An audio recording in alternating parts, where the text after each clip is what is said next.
I'm adopted, but my brother and sister are the bio kids. I had some issues in my teenage years and wasn't the perfect kid, but my brother was a bit wild too. However, since I'm adopted, my siblings have always given me extra crap for my failings. A few years ago, Dad got sick, so I moved home to help him and Mom out.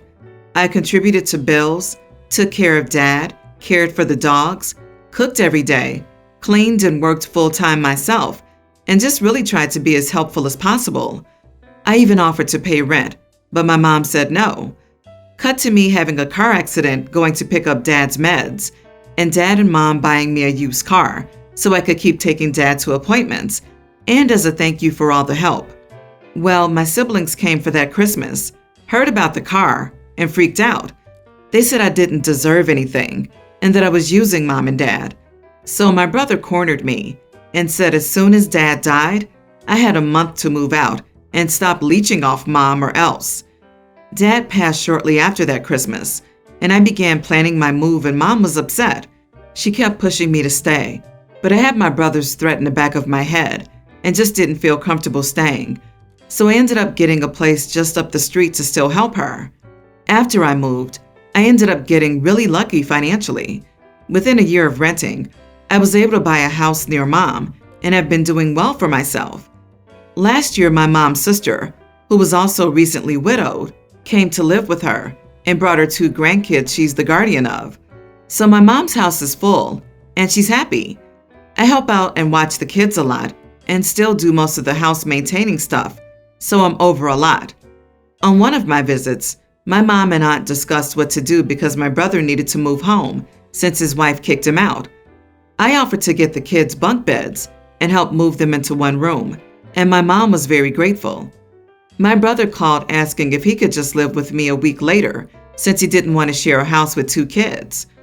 I have a spare room, but I don't want to live with him. He's treated me like crap for 10 plus years at this point and never has a nice thing to say behind my back, usually from my teenage years when I was struggling. He is vocal about not considering me family. He said he doesn't want me at our mother's funeral or in her will. I don't want anything from her and never ask her for anything. She just offers things sometimes. The hatred is palpable. I would offer to take in one of the kids, but they're young and need to be with their caretaker. So I think he needs to suck it up and stay at my mom's. My mom knows how he is to me and would never ask me to take him in. But my aunt is confused why I wouldn't offer that, as it makes sense. And another person in my mom's house will make it cramped. Some friends say after all my mom has done for me, I should suck it up and let her son, my brother, stay with me. But I don't want to. Does that make me an idiot? I just can't imagine why his wife wouldn't want to keep living with him. He sounds like a real gem.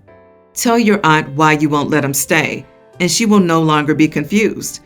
This seems like a very straightforward, not the idiot situation. You know you aren't. He treats you like crap. And as far as he's concerned, he's not even your family. So what do you owe him? He can sleep on a curb. OP, this man has made it clear that you are nothing to him, so he should get nothing from you. There is no bond between you. Therefore, you don't owe him a free place to live. This is not your problem, and you shouldn't spend another moment worrying about it. Your mom is an adult who can do as she pleases, and so are you. If everyone feels so strongly about him deserving help, they can help financially if they don't have the space in their houses. Everyone is quick to point out how you need to compromise to help him. Where is their contribution?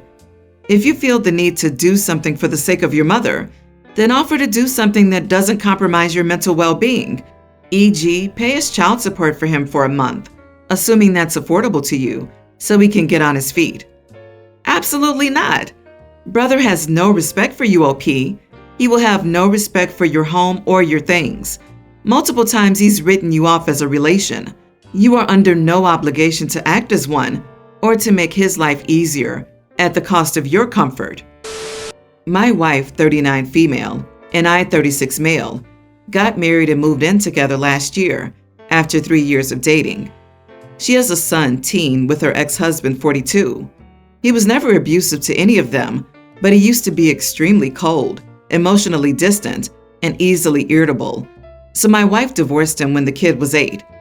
Since then, he has constantly tried to be involved in his life, but the child doesn't like him at all.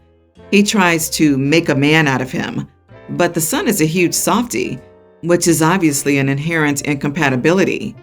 He views his dad's approach as him not accepting who he is. I met the kiddo when he was 12.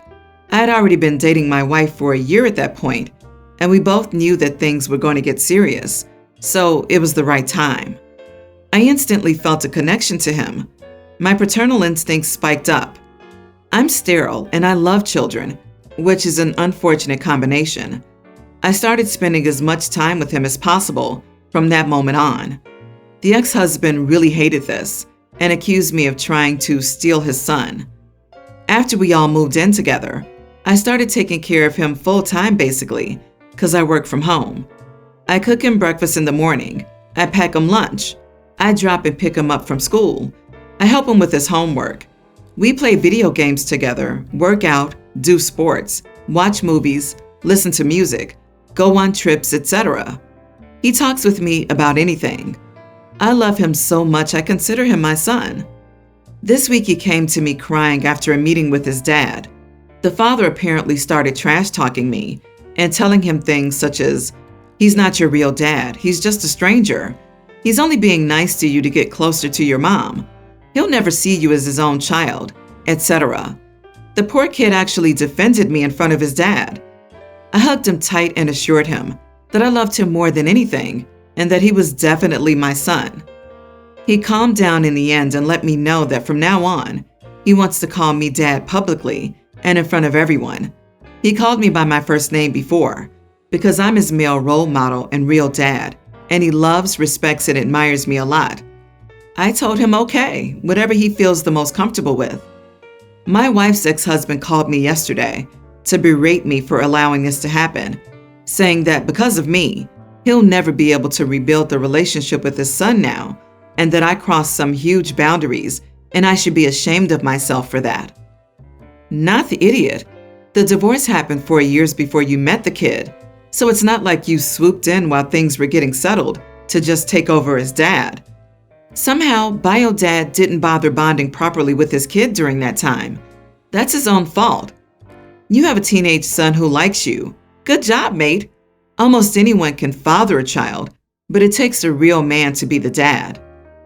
I feel like bio dad was hoping to emotionally isolate his son until he was desperate enough to mimic the emotional language of the dad.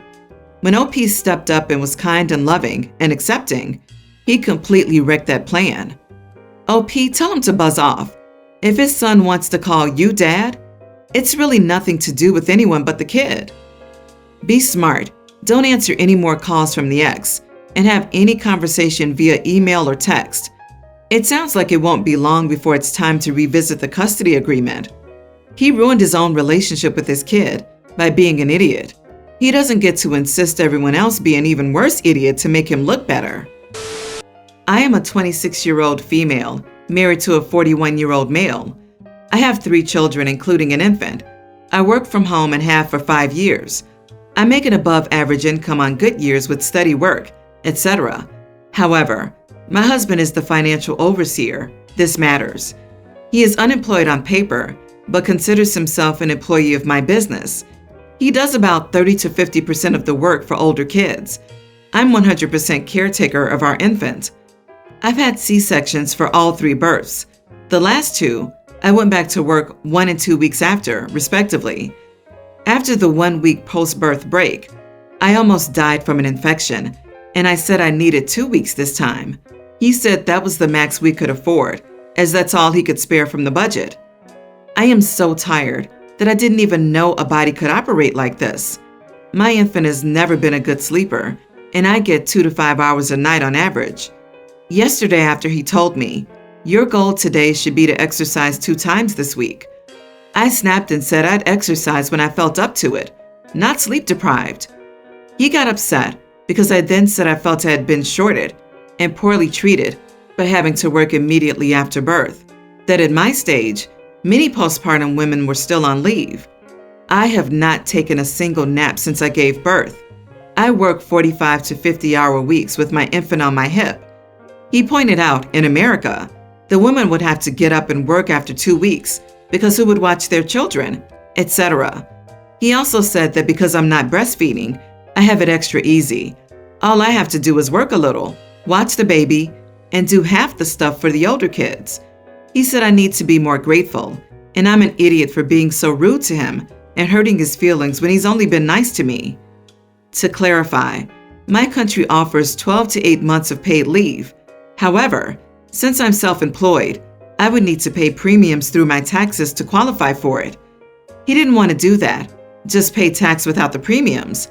So therefore, I don't qualify for the paid leave. Now that I'm older, I feel more disgusted by our age gap because when I see 19-year-olds, I'm like, Children? And one time a few months ago, he was angry at me for not keeping up with some chores and asked me why I'm not more mature. I said because I was a kid when we met, and that did not go well for me. So he says he did me a favor and that I'm old now, so I need to grow up finally. It's hard. Maybe I'm overtired, but I'm feeling sort of sorry for myself. Is he really right? Am I the idiot for complaining? He had me crying and I couldn't think of a rebuttal. I have heard American women have to work right after birth, so maybe I am a terrible idiot. I also don't have friends because he doesn't like me to go out. I need my reality check, I guess.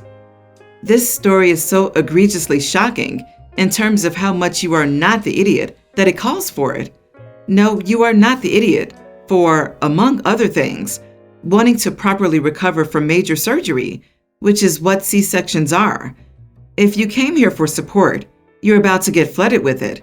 If you came here to be reminded that there's an unorthodox age gap between you and your husband, your wishes are collective command. If you want motivation to reconsider your marriage, it's coming in an absolute hailstorm of not the idiot.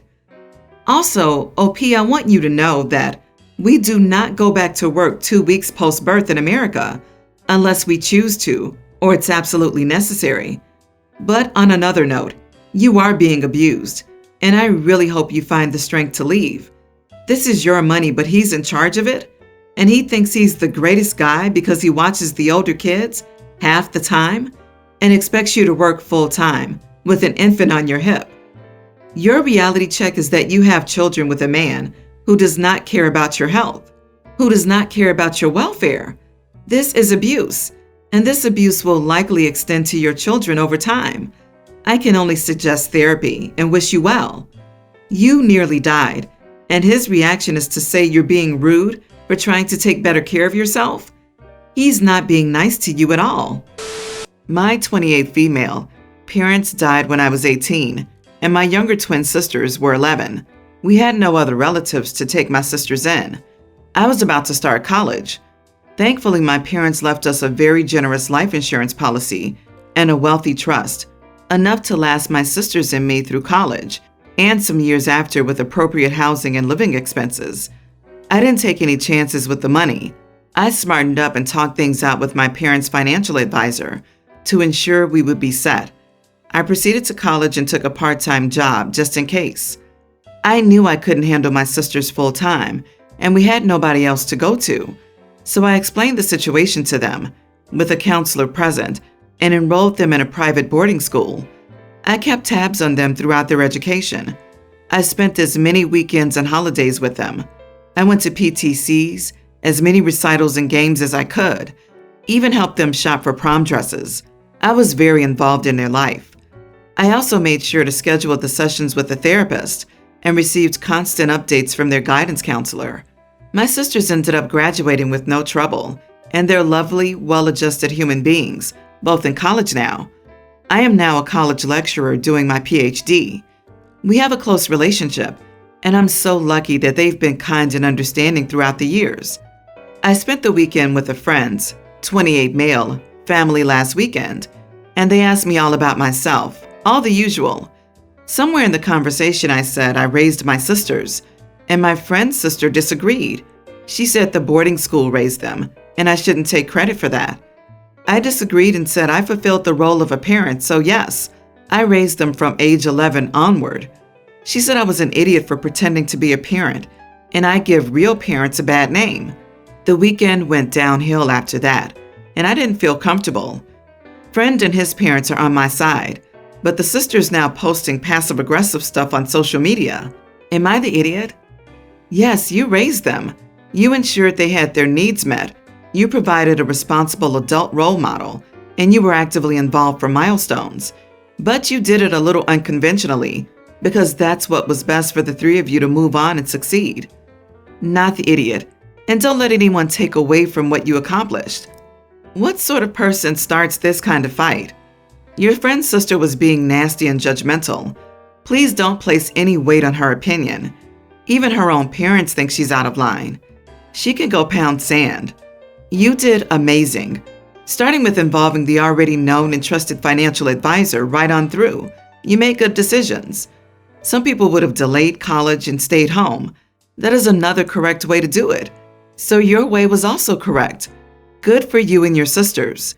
It sounds like she expects you to have abandoned your future entirely to become a replacement mom for them. And all that would have done is set you back and potentially strain your relationship with your sisters. Instead, you made the best out of an absolutely horrific situation. Your sisters are healthy, happy, and educated. Don't let anybody take that accomplishment from you. My sister called me in a panic because her husband's father was in the hospital and they needed to make a flight overseas, Utah to Birmingham, and taking their 6-year-old isn't an option. I'm the only family close enough to take him, and they said they would find a sitter or something, but with less than a day's notice, I need to take him for at least 3 days. They live in another city about 3 hours away, so I would have to go over there and stay in her house for a few days. I said I'd do it, but the drive is too long to be going back and forth, so she has to be okay with me bringing my dogs. She said I could leave them with friends, but I'm new to the city and don't have a lot of friends, and most of my friends I do have there have children and commitments, and with so little notice, I don't have anyone to leave them with. One of my dogs is also reactive and doesn't do well in kennels or being left alone for a long time, so I have to leave him with a friend when I travel. She wanted me to leave my dogs outside in her yard. It's 10 to 15 Fahrenheit right now, and neither of them are huskies. I said they can go inside one room, but my sister won't allow it because they might destroy the room or get out and destroy the house. I admitted they might, but told her it's the risk she's going to have if she wants me babysitting.